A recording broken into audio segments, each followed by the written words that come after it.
So Pilates is different than regular strength training in a number of ways, but one important way is that there are transitions in between each exercise, meaning it's not just exercise one and then move on to exercise two, that there's a transition, a formal transition between exercise one and exercise two. And that is part of the workout, it's part of the class, it's part of the exercise even.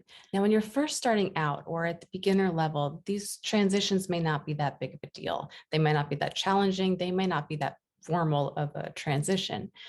But as you progress in strength, these transitions really become important to the class and they become more challenging the stronger you get.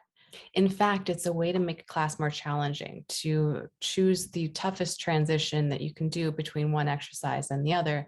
So what are these transitions specifically? Well, it depends.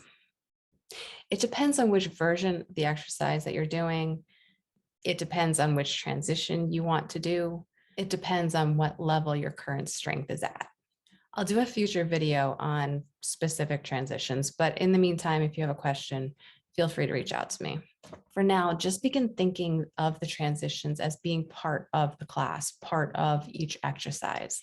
Think about the entire class as being one controlled, continuous movement. So from the time that the class starts to the time the class ends, you're continuously moving with control. Think about there's no breaks, there's no stops. And even if you take a stretch in the middle of the exercises, that's part of the exercises, that's part of the transition. It's one continuous movement throughout the entire class.